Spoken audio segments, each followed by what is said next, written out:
Dear students, आप सभी का बहुत बहुत स्वागत है हमारे यूट्यूब चैनल स्टडी विद दुलार में। तो बच्चों, यहाँ पे चैप्टर 5 है हमारे पास और इसमें दिया हुआ है डाटा हैंडलिंग। ये क्लास 8 का एनसीईआरटी का ये मैथ है और इसमें डाटा हैंडलिंग के बारे में दिया हुआ है। इसका मतलब है कि किसी भी सामान का या कई सारा ऐसा चीज़ होता है जिसको आप डाटा बना के रखते हैं, उसको कम से कम जगह में और कुछ ऐसे तरीके से जो आपको बनाने में आसान हो, इस तरह से आप उसको ग्राफ के रूप में या पिक्चर के रूप में बनाकर रखते हैं, उसे ही डाटा हैंडलिंग कहते हैं। तो यहाँ पे जैसे कि इन्फॉर्मेशन में कई सारा ऐसा चीज़ इसके बारे में दिया हुआ है जिसको हम जान लेंगे तो फिर आसानी से इसमें जो क्वेश्चंस दिए हुए हैं उसको हम आसानी से समझ के बना सकते हैं। लुकिंग फॉर इन्फॉर्मेशन, इन्फॉर्मेशन के लिए दिया हुआ है in your day to day life you might have comes across information such as. अपने दैनिक जीवन में कुछ इस प्रकार के इन्फॉर्मेशन जो है आप रखते हैं। Runs made by a batsman in the last 10 test match, पिछले 10 मैचों में एक खिलाड़ी किस तरह से रन बनाए हैं उसका डाटा आप बनाकर रखते हैं। Number of wickets taken by a bowler in the last 10 ODIs, पिछले 10 वनडे मैच में एक बॉलर जो है किस प्रकार से विकेट लेता है उसका आप डाटा बनाकर रखते हैं। इस तरह से इसका जो इन्फॉर्मेशन जो आप बनाकर रखते हैं उसी को डाटा कहते हैं। The information collected in all such cases is called data. तो इस तरह का इन्फॉर्मेशन बनाकर रखते हैं, इस तरह के केसेस जो होते हैं उसे ही डाटा कहते हैं, जिसको आंकड़े कहते हैं हिंदी में। और इसको आप किस तरह से रख सकते हैं, देखिए आप पिछले बार भी पढ़ चुके हैं, लगभग ये शुरू क्लास से ही पढ़ा जाता है, लेकिन इस क्लास में थोड़ा सा डिटेल होता है। Data is represented graphically. Graphically मतलब होता है कि आप हो सकता है उसमें एक कोई पिक्चर बनाकर रख देते हैं, जैसे कि यहाँ दिखाया गया है, उसे ही कहते हैं ए पिक्टोग्राफ। इसे पिक्टोग्राफ के रूप में ये प्रेजेंट किया जाता है। यहाँ पे देखिए ये जो है एक कार बना दिया, तो एक कार का मतलब, एक पिक्चर का मतलब है कि 100 cars. Only one symbol stands for 100 cars. एक सिंबल में 100 कार्स है, जैसे जुलाई अगस्त सितंबर में इतने जो है कार अगर बनाए जाते हैं, मैन्युफैक्चर किए जाते हैं या बेचे जाते हैं, तो एक दो से हो गया 200 हो गया और ये हाफ हो गया, तो 200 एंड हाफ यहाँ पे दिखाई दे रहा है। हाफ का मतलब 1/2 यहाँ पे बतला रहा है। इस तरह से इसको शो किया जाता है। इसके आगे इन्फॉर्मेशन और भी है, तो जैसे कि इसको दिखाने के लिए और तरीके हैं। किस किस तरीके हैं, देखिए ये बार ग्राफ बनाकर दिखाया जाता है, जो कि हम लोग पहले ही पिछले क्लास में पढ़ चुके हैं कि बार ग्राफ में सारे इन्फॉर्मेशन को दिखाया जाता है। ये बार ग्राफ इस तरह से बनता है। तो बार ग्राफ में आपका क्या चीज़ें रहता है, देखिए bar heights give the quantity for each category. तो हर कैटेगरी के लिए एक बार ग्राफ इसमें बनाया जाता है और उसका वैल्यू के अनुसार बनाया जाता है। रिस्पेक्टिव वैल्यू, उसका जो वैल्यू होता है उस अनुसार से उतना ऊंचा बनाया जाता है। और इसमें बार ग्राफ में डबल बार ग्राफ भी बनाया जाता है। यहाँ पे देखिए डबल बार ग्राफ, इसके पीछे रीज़न क्या होता है, कंपेरिजन ऑफ द डाटा। किसी एक कंपनी हो या किसी एक सामान, कोई एक स्टूडेंट हो जो पिछला बार कितना उसका परफॉर्मेंस था और इस बार कितना उसका परफॉर्मेंस अच्छा हुआ या ख़राब हुआ, इस तरह से उसको कंपैरिजन करने के लिए डबल बार ग्राफ बनाया जाता है। यहाँ पे देख सकते हैं मुख्य रूप से इसको कंपैरिजन करने के लिए ही बनाया जाता है। तो इस तरह से और भी यहाँ पे जैसे कि आप थिंक, डिस्कस एंड राइट, इसको कंपैरिजन के लिए डबल बार ग्राफ के लिए दिया गया है। उसके बाद यहाँ पे हो गया ऑर्गेनाइजिंग डाटा। ऑर्गेनाइजिंग डाटा में क्या होता है, जब हम डाटा को कलेक्ट करते हैं तो वो किसी भी तरह से आ जाता है, वो मतलब एक क्रमबद्ध के रूप में नहीं, सीरियल रूप में नहीं रहता है।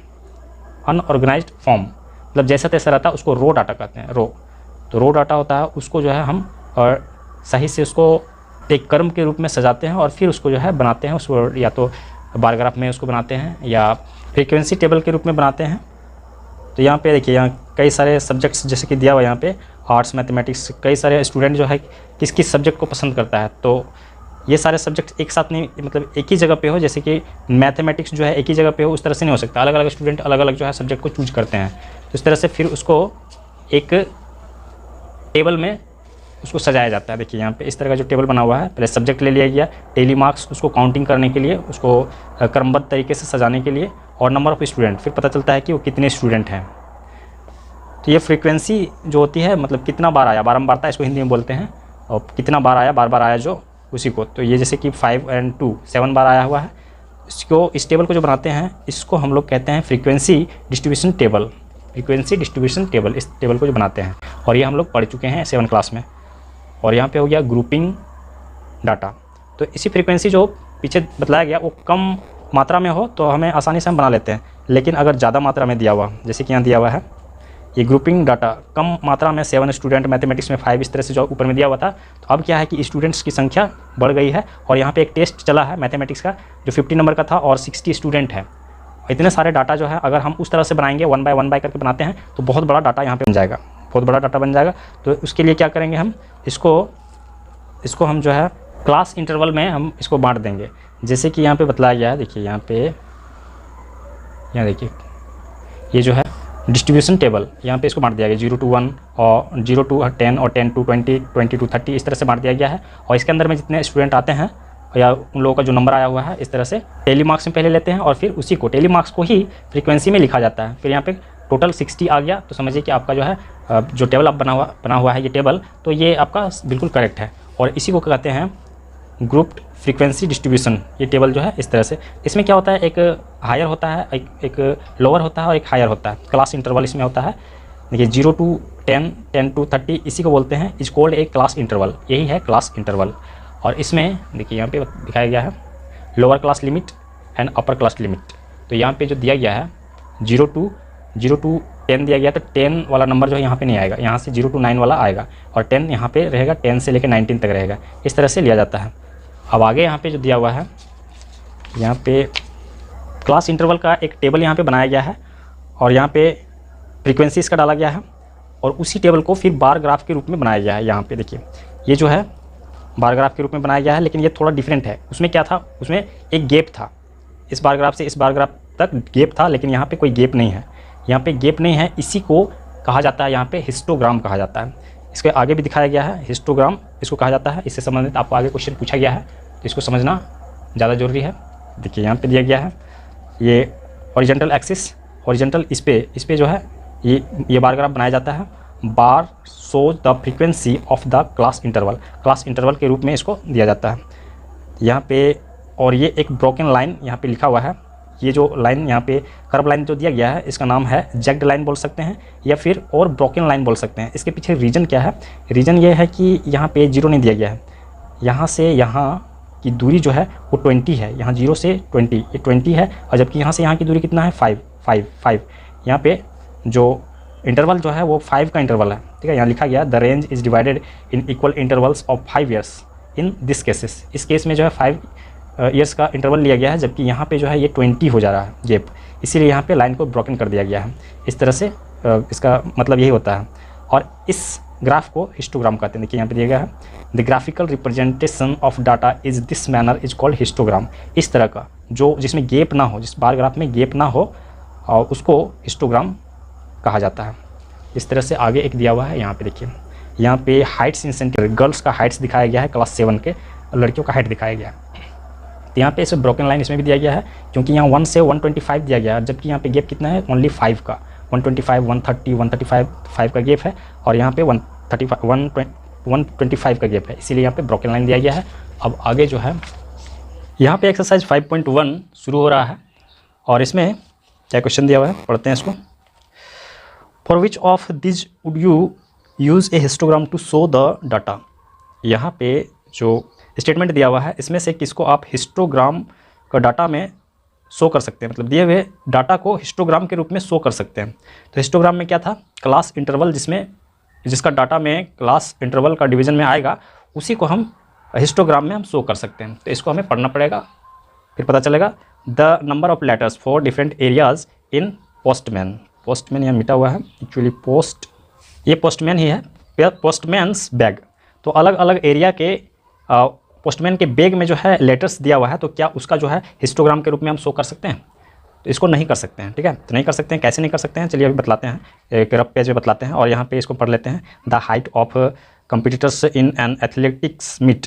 तो कुछ जो है खिलाड़ी है एथलेटिक्स के, और उन लोगों का हाइट हमें शो करना है। तो हाइट जो होता है उसको हम हिस्टोग्राम में शो कर सकते हैं। कैसे शो कर सकते हैं अभी पीछे हम दिखाते हैं आपको।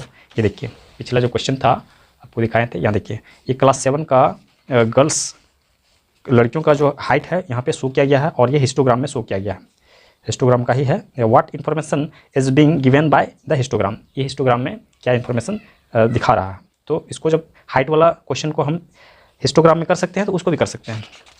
ये क्लियर हो गया। उसके बाद जो है सी नंबर में यहाँ पे क्या कह रहा है, number of cassette produced by 5 companies. यहाँ पे 5 कंपनी जो है अलग अलग है। अब उन लोग अलग अलग जो है तो सबका डाटा अलग अलग बनेगा, इसीलिए इसमें कोई क्लास इंटरवल नहीं हो सकता है, इसीलिए ये नहीं बनने वाला। डी नंबर में the number of passengers boarding trains from 7 AM to 7 PM, 12 घंटा का यहाँ टाइमिंग दिया हुआ, ठीक है। 7 बजे सुबह से लेकर 7 बजे रात तक, 7 बजे शाम तक स्टेशन पे पैसेंजर्स आते हैं गाड़ी में चढ़ने के लिए, सवार होने के लिए। तो ये डाटा जो है हिस्टोग्राम में ये शो किया जा सकता है या नहीं, तो ये शो किया जा सकता है। यहाँ पे टाइमिंग का जो है वो इंटरवल बनेगा, 7 बजे से लेके 9 बजे तक रख सकते हैं, 8 बजे तक रख सकते हैं, 10 बजे तक रख सकते हैं। इस तरह से 12 घंटा का क्लास इंटरवल टाइमिंग बन जाएगा ये, और इसको हम कर सकते हैं हिस्टोग्राम में हम शो कर सकते हैं। अब यहाँ पे give reason for each last में लिखा हुआ है कि जो हिस्टोग्राम में हम शो कर सकते हैं डाटा को, उसके पीछे क्या रीज़न है, तो उसको रीज़न को भी कुछ थोड़ा सा लिख देना है लैंग्वेज में। तो आइए बतलाते हैं आपको।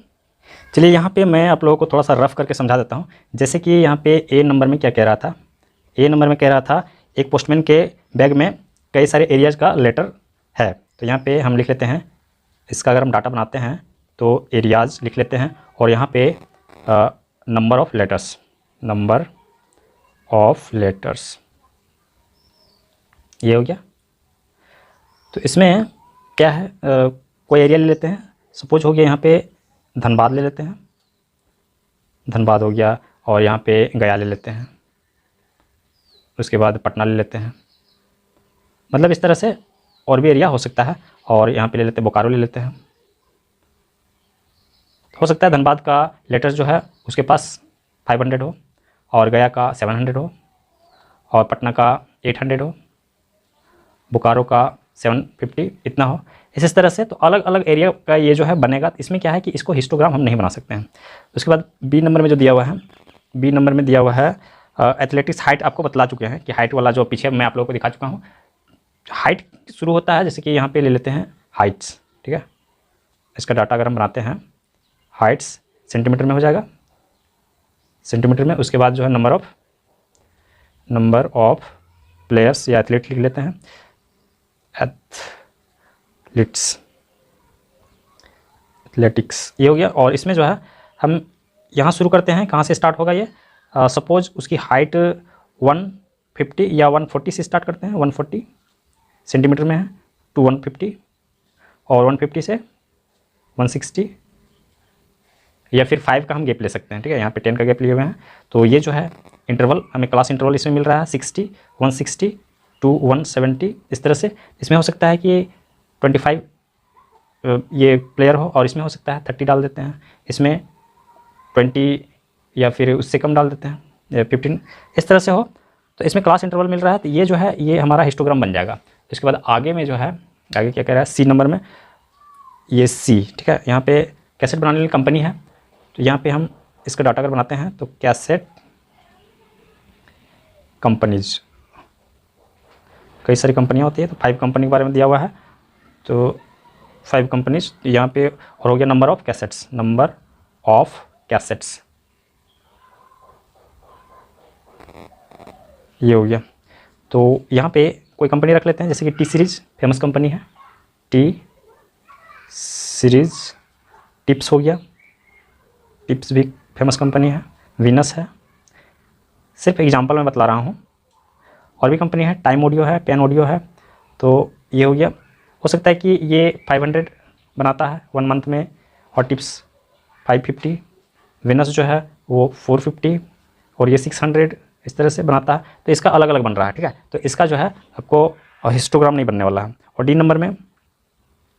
नंबर में बतला चुका हूँ कि यहाँ पे जो है बोर्डिंग टाइम हो जाएगा। ये इसका डाटा अगर हम बनाते हैं तो बोर्डिंग टाइम हो गया। और यहाँ पे नंबर ऑफ़ पैसेंजर्स ये हो गया। तो इसमें क्या हो जाएगा, ये आपका हो जाएगा जैसे कि 7 से 10 रख लेते हैं, 7 to 10 AM में आएगा ये। और 3 घंटा का अगर यहाँ पे इंटरवल लिया जा रहा है तो 10, यहाँ पे मिस्टेक हो रहा है, यहाँ पे 10 रखते हैं, ठीक है। यहाँ 10 हो गया, 10 to 1 1 बज जाएगा, और ये PM हो जाएगा। और फिर यहाँ पे 1 बजे से 3 घंटा का इंटरवल, तो 3 बज जाएगा, यहाँ पे ये PM रहेगा।